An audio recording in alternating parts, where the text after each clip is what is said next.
This is Mr. Sand. I'm going to be talking about Newton's second law. Newton's second law is probably the most remembered and probably the most important law that you'll ever have to learn in physics.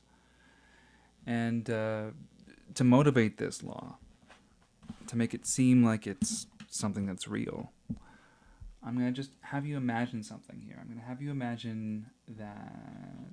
Let's make sure we get the right tools here. Let's imagine that. I'll make sure you get the color. Okay. Colors. Hello. All right.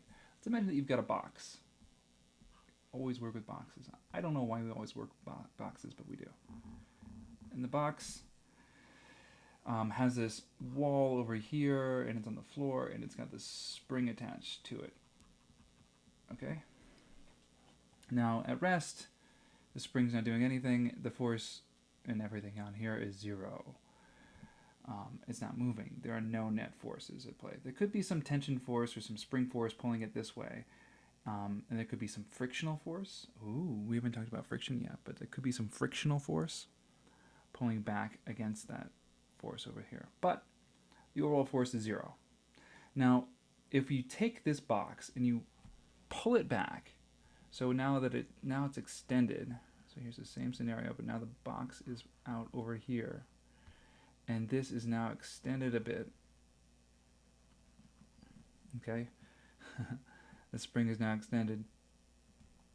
There will be some force going this way. We realize this. There'll be some force due to the spring. Now, if you take that box, and since this is the center, this is where it started from. Take that same box, and this is the distance from here to here. If you double that distance, so it goes right about there, same box. If you double that distance, what happens to the force? The force is doubled.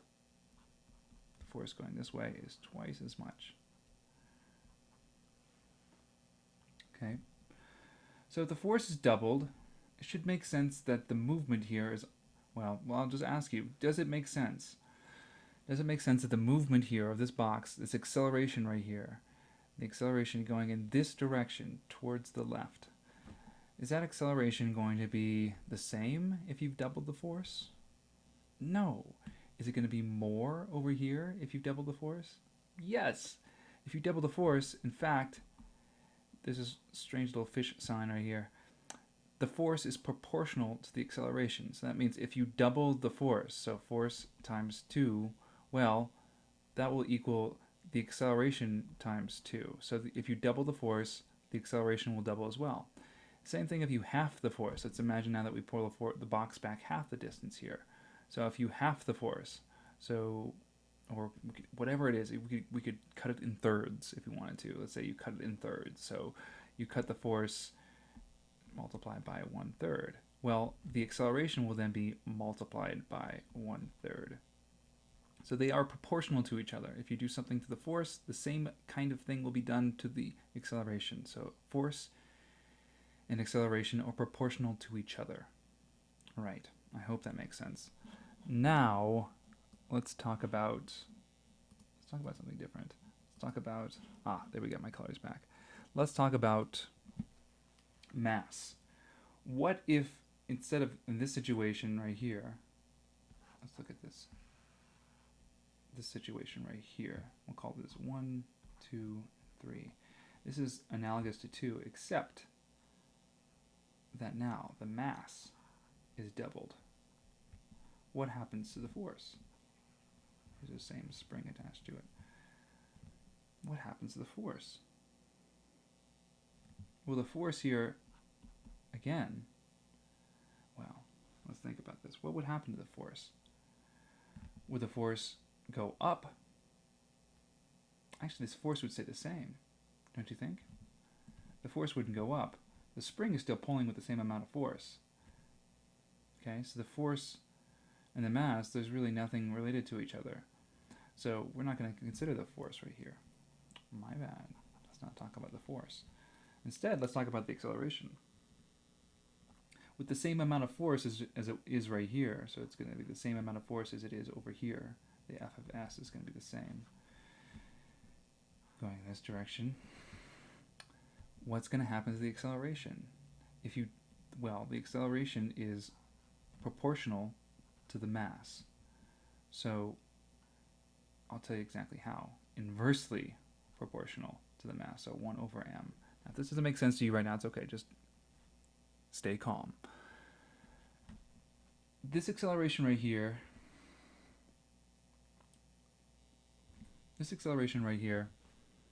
is going to be less because of the mass. So a greater mass and a smaller acceleration. A smaller acceleration, bigger mass. Being that the force is the same, so that's a big stipulation. So if the force is the same, it's not changing. If you increase the acceleration, you will then have to decrease the mass. If you increase the mass, you will have to decrease the acceleration. I hope that makes sense. So they would call them inversely proportional to each other. One goes up, the other one goes down. So if, I'll just write these out in kind of like logical sentences here. So if acceleration goes up, then mass must go down. We can rewrite that. If mass goes down, then acceleration goes up. That's if the force is the same.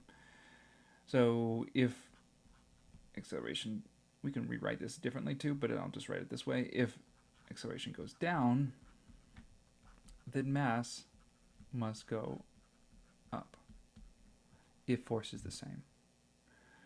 I hope this makes sense. Then let's think about this. If we take the mass right here and we chop it into a little tiny bit. We make it very, very small. Well, then what will happen if the same amount of force is applied to that very small mass? The acceleration. What will happen to the acceleration? It'll go up. It should go up with a small mass. A bigger mass, the acceleration will go down, given that this force is the same. Okay. So now, drum roll here. We can now write an equation that is so pleasing. It's so intuitively pleasing. It's F equals ma. Praise Newton! This is the second law. This is the second law of motion. This means that the force equals mass times acceleration. If mass goes up, and the force is the same here, acceleration must go down. If acceleration goes up, and the mass is the same, then the force must go up. If acceleration goes down, and the mass stays the same, the force must go down. If mass goes up and acceleration stays the same, well, that must mean that the force goes up. If mass goes down and the acceleration stays the same, then the force goes down. I think I've covered all the relationships right now.